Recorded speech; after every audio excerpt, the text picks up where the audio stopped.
पड़ेगा। तो पहला क्या करना है, गोल सेट करना है। दूसरा क्या करना है, टाइम सेट करना है। तीसरा क्या करना है, ड्रेस सेट करना है। और चौथा सबसे इंपॉर्टेंट बात जो करनी है, माइंड सेट करनी है। क्या? क्योंकि अगर एक व्यक्ति बाहर पागल बन के घूम रहा होगा, उसका क्या गड़बड़ हुआ है? ये गड़बड़ हो गया। पागल बन के घूम रहा है, लोग पत्थर मारते हो, दूसरों को पत्थर मारता है। और ये अगर सेट है तो आपको अपना दिमाग सेट करना पड़ेगा, माइंड सेट करना पड़ेगा। क्या लिए? पैसे कमाने के लिए। और ये सेट कैसे होगा? जैसी सोसाइटी होगी वैसा ही माइंड होगा, वैसे विचार होंगे।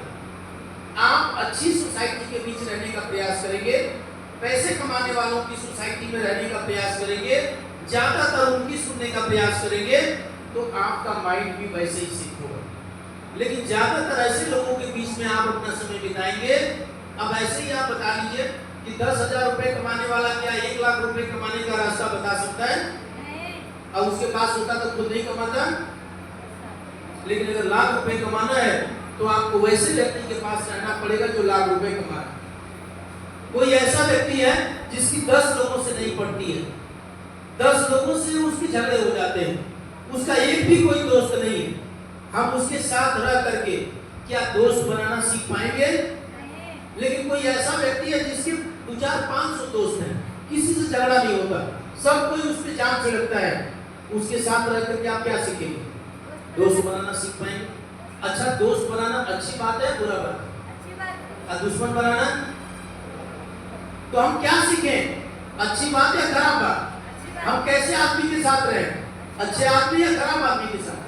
तो जैसी सोसाइटी होगी वैसी ही सोच बनेगी, जैसा समाज होगा वैसा बुद्धि विवेक बनेगा, और वैसे ही आप अपना दिमाग सेट कर पाएंगे और उतने ही कमा पाएंगे।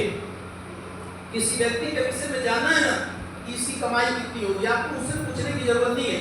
उससे पूछ लीजिए कि तुम्हारे 5 दोस्त कौन कौन। किसी इंसान की कमाई जाननी है, हम आपको सूत्र बता रहे हैं, उसके 5 दोस्त सबसे करीबी पूछ लीजिए, जिनके बीच उनका उठना बैठना खाना पीना होता हो, और उन 5 लोगों की कमाई पूछ लीजिए, 5 का जोड़ करके भाग दे दीजिए, उससे ज्यादा वो नहीं कमाता। क्यों? क्योंकि वही विवेक तो उसके अंदर जनरेट हो रहा है, वही सारी चीजें तो उसके अंदर बन रही है।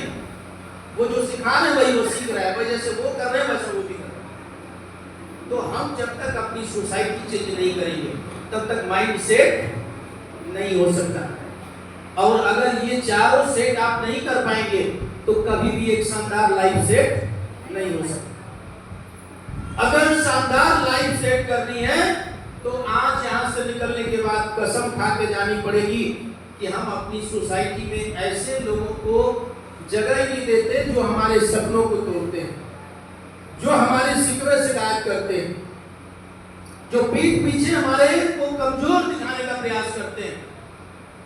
हम ऐसे लोगों के साथ रहेंगे जो तारीफ करते हैं, जो हौसला देते हैं, जो हिम्मत देते हैं, जो कहते हैं कि चलो लगे हो तो कोई बात नहीं, चीज जाओ। और ऐसे बड़े कम मिलते हैं, नहीं तो अधिकतर कोई मिलते हैं कहाँ बिल्कुल भी में चले हुए, कुछ नहीं हो सकता। तो आप अपनी सोसाइटी चेंज करिए, अपना माइंड सेट करिए, अपना ड्रेस सेट करिए, अपना गोल सेट करिए, अपना टाइम सेट करिए, और फिर उस पर पूरी ताकत के साथ, पूरे समर्पण के साथ, पूरे जोश के साथ, पूरे जुनून के साथ, ईमानदारी वफादारी के साथ आप जुट जाइए अपने अपलाइन का हाथ पकड़ करके। ये ध्यान रहे कि इस बिजनेस में upline is God father, upline is life line. आपका अपलाइन ही भगवान है, और बिजनेस में नहीं। हम लोग महाभारत की युद्ध देखे थे, अर्जुन का अपलाइन कौन था? अर्जुन का अपलाइन कौन था? कन्हैया थे। दुर्योधन का अपलाइन कौन था? मामा शकुनी था। उनके सलाहकार वो थे, उनके सलाहकार वो थे। लेकिन महाभारत की युद्ध किसने जीता? अर्जुन ने, क्योंकि उनका सलाहकार सही था। और एक चला गया। सबसे बड़ी ताकत, सबसे बड़ी सेना, सबसे ज्यादा मजबूत लोग किसके पक्ष में थे? दुर्योधन के पक्ष में। अर्जुन के पक्ष में तो यही 5 भाई लड़ रहे थे, तो 4 वो महारथी थे, लेकिन उधर तो महारथियों की लाइन लगी हुई। आप भी अपने जिंदगी के महाभारत लड़ रहे हैं, आप भी अपने जीवन के उस महाभारत में कूद चुके हैं जहां से आपको अपनी जिंदगी बना